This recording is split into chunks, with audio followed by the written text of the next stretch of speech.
Hey gamers, what is up? It is Chongo here with some Gears of War 3 gameplay, courtesy of Boxy. Link in the description. He's a friend of mine, and he's also got a YouTube channel. Go check him out. Now, what I want to talk about today was first impressions on Gears 3. Now, I've been waiting for this game for way too long. I've played Gears 1 and Gears 2, and yeah, this game is brilliant. Campaign-wise, it finishes it off, and it is a lot stronger than Gears 2 and Gears 1. Because Gears 1 was held together loosely by a storyline, Gears 2 was a little bit more based on Dom. This campaign's actually a lot more focused on Marcus and the actual whole world sort of thing. And, okay, what else? Multiplayer, obviously. A lot more game modes this time, and they're a lot more refined because there was a beta back in April, so you won't see as much glitches and that kind of stuff. There is also a lot more variety with weapons, now being able to have the Retro, as well as Hammerburst and Lancer, and the Sawn-Off or the Gnasher. But some people are complaining about the Sawn-Off, and I myself have found out there's, bad ways to use that gun around corners and stuff, which got kind of annoying, but most of the time you can deal with it. Also, the map that this gameplay is of right now is Overpass, and it's Team Deathmatch. Now, one thing I felt a little bit disappointed about was the maps, because there's only 10, at launch, which I thought they could have thrown in a couple of extra ones, considering they're going to do this massive map pack thing, and including these 10 as a remake from Gears 1 and Gears 2 Gridlock.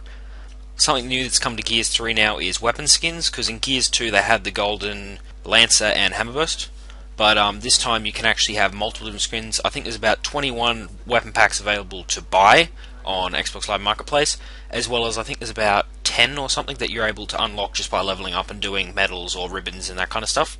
There is also a lot more characters to choose from in multiplayer than in previous Gears games, as well as different skins. So, for example, in this game you've got Marcus, which is Marcus as he looks in Gears 3. You've got Classic Marcus, which is the original, and then you've got Unarmed Marcus. So there's a lot more different variety, so it's a lot easier to tell who your teammates are, because usually you don't have someone with the same skins. Something also new to Gears of War 3 that wasn't in Gears 2 or Gears 1 is medals and ribbons. Now, these were in the beta as well, but there are so many medals and ribbons you can get. Some of the medals include just being MVP, and once you get, I think it's 100 or 200 of these, then you unlock Superstar Cole, so you get a new character by doing all these medals, and it's just ridiculous how many different medals there are, and if you went through and tried to do every single one, it would take you hours. I think I'm on level 48 for multiplayer at the moment, and I have not even put a dent in any of the medals or ribbons. It's ridiculous how many there are. There's also a whole new game mode you can play with up to 4 other players called Beast Mode. Now, Beast Mode, I've seen many reviews saying, oh, it could be better, it could be this, but playing it myself, I think that it's a really, really great game mode. It only goes up to 12 waves, which I suppose that could go a little bit higher, but besides that, it's really, really fun trying to play as a Locust, or playing as a Boomer, or maybe even a Berserker.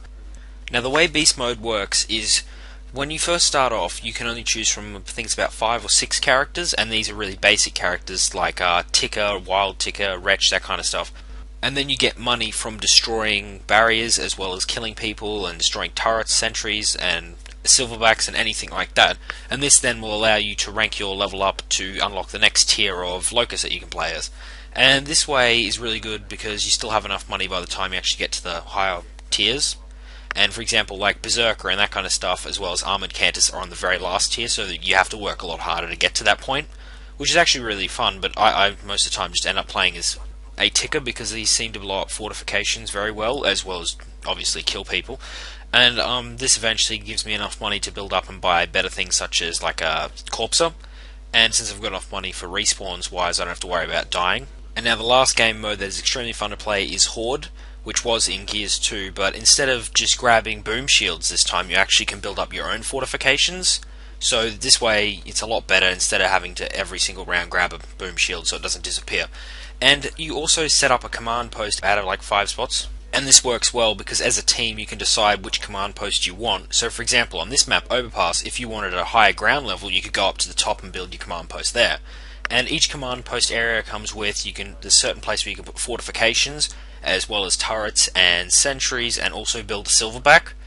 And it's really, really fun, especially since the fortifications don't stop the enemies, they just slow them down, unless you upgrade to lasers, which costs heaps and heaps of money. But yeah, since it works really well, just because in the old Horde, every now and then you just get completely rushed, whereas this time it's a little bit more defensive. Something else I forgot to mention about Horde was that every 10th wave there is a boss wave, and this is completely random bosses. So sometimes it could be a Lambent Berserker, it could be 2 regular Berserkers, as well as a Brumac, or maybe some Reavers.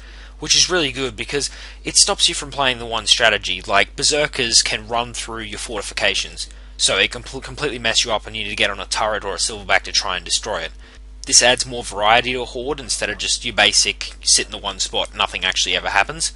Whereas every 10th wave you actually need to move or change up your strategy a little bit. You get money for kills in Horde as well as in Beast Mode, so this sort of works in the way that you build up your fortifications by money that you get from killing any enemies.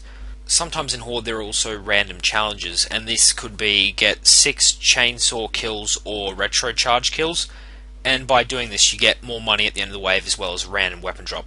Overall, I reckon Gears 3 is a brilliant game, and if you're thinking about getting it, I definitely recommend you go and buy it. Thanks for watching this first impressions video. Please subscribe if you want to see any more of my videos. See you next time.